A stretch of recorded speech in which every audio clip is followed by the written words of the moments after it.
मेरी कहानी जो है वो एक सत्य घटना पर आधारित है। अरे इसमें कुछ ज़्यादा सीरियस बात नहीं है पर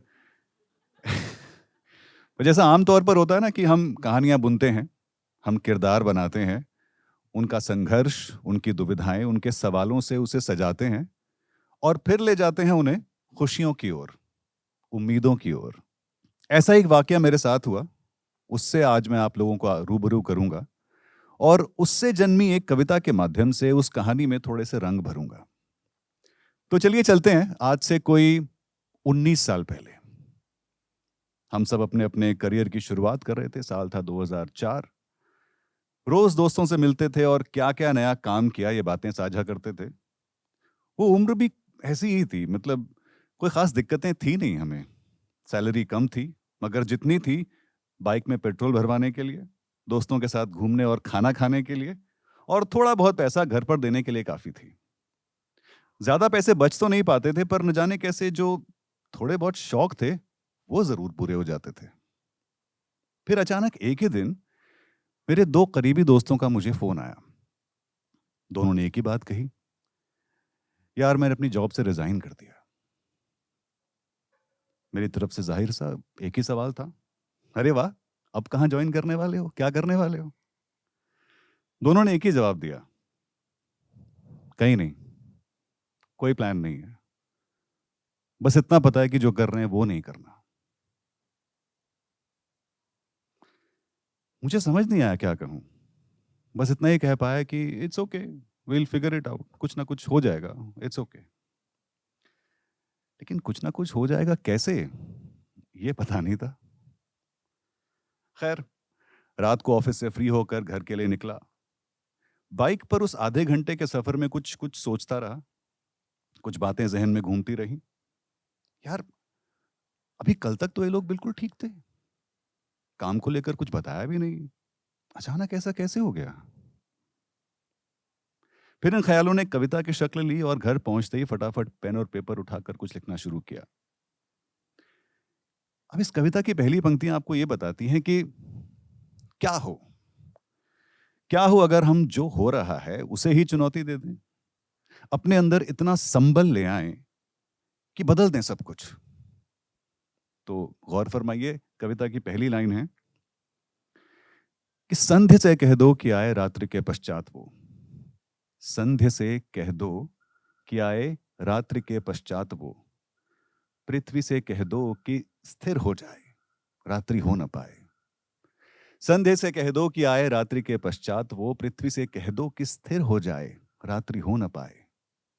पर्वतों से कह के देखो वो भी चल हो जाएंगे, और मेघों को तकोगे वो प्रबल हो जाएंगे। सारी सृष्टि में है मानव, तुम ही तुम हो कुछ नहीं। सोच कर देखो इरादे ये अटल हो जाएंगे। सोच कर देखो इरादे ये अटल हो जाएंगे। अब क्या है ना कि हम जो भी अपना जीवन में काम करते हैं ना, वो कहीं ना कहीं एक ट्रांजैक्शन के तौर पर होता है कि भाई एक एक लेन देन का जरिया है हमारा हर काम, कहीं ना कहीं कि इस काम से हमें क्या फायदा हुआ, इस काम से हमें क्या नुकसान हुआ, एटसेट्रा एटसेट्रा। और इस लेन देन के चक्कर में ना जीवन का जो भाव होता है वो कहीं ना कहीं छूट जाता है। तो अगली पंक्तियों में एक गुजारिश है कि एक बार ये सब ट्रांजैक्शंस छोड़ दीजिए और बस जीवन को जी कर देखिए। जीवन जितना मुश्किल हमें लगता है ना उतना शायद है नहीं।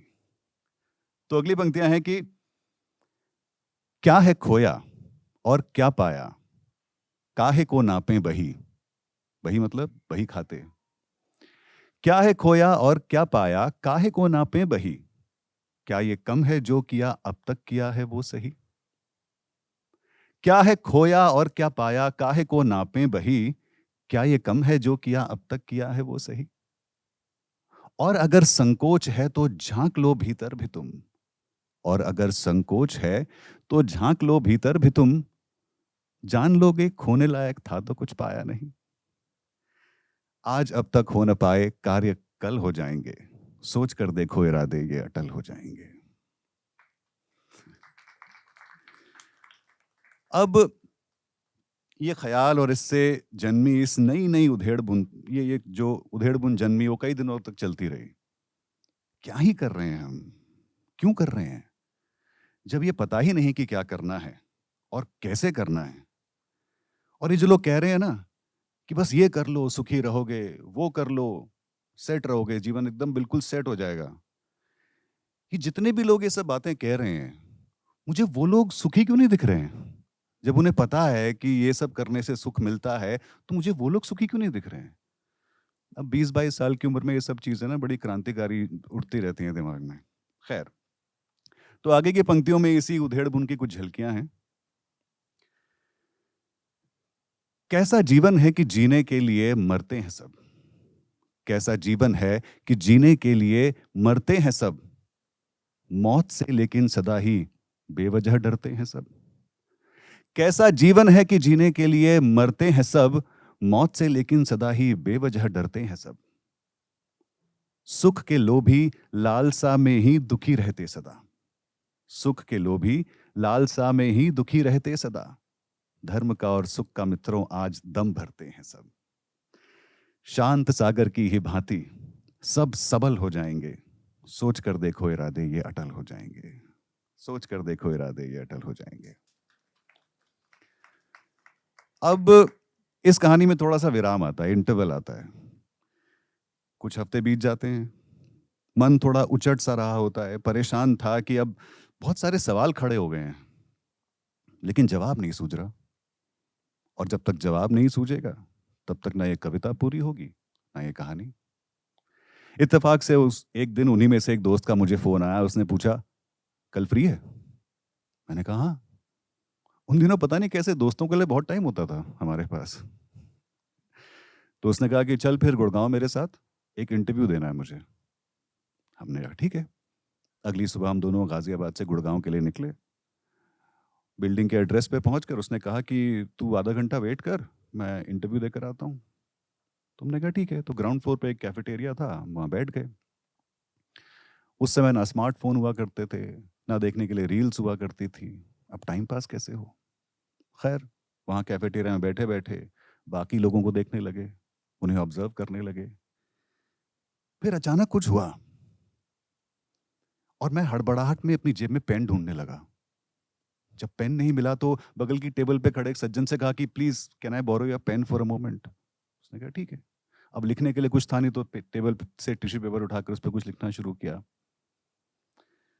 जैसे जैसे उस पेपर पर वो शब्द उतर रहे थे, वैसे वैसे शायद मेरे मन से ये बोझ भी उतर रहा था, इन सवालों का बोझ भी उतर रहा था। आधे घंटे बाद जब वो इंटरव्यू देकर वापस आया तो मैंने उसे जैसे झपट कर पकड़ कर कहा कि एक बार प्लीज बैठ, ये सुन ले। उसने मेरी तरफ देखा, उसने कहा तू पागल है क्या? मुझसे ये पूछने के बजाय कि मेरा इंटरव्यू कैसा रहा, तू ये सब क्या कर रहा है? मैंने कहा वो सब पूछूंगा, प्लीज एक बार ये सुन ले। शायद मन ही मन उसने कुछ अभद्र भाषा का प्रयोग किया होगा मेरे लिए। बोला कुछ नहीं, दोस्त था। उसने कहा ठीक है भाई, बोलो क्या सुनाना चाहते हो, क्या है इतना जरूरी जो मेरी इंटरव्यू की बात से भी ज्यादा जरूरी है? मैंने कहा ये सुन ले पहले, उसके बाद बात करेंगे। मैंने पढ़ना शुरू किया कि प्रेम हो भीतर हृदय के, हो करुण संवेदना। प्रेम हो भीतर हृदय के, हो करुण संवेदना। समय की गतिशीलता से लो निरंतर प्रेरणा। प्रेम हो भीतर हृदय के, हो करुण संवेदना। समय की गतिशीलता से लो निरंतर प्रेरणा। तन को आहत हो तो समझो कुछ हुआ ही है नहीं। तन को आहत हो तो समझो कुछ हुआ ही है नहीं। मन की आहत से मिले तुमको सदा नई चेतना। जो कठिन लगते थे अब तक वो सरल हो जाएंगे। सोच कर देखो इरादे ये अटल हो जाएंगे। सोच कर देखो इरादे ये अटल हो जाएंगे।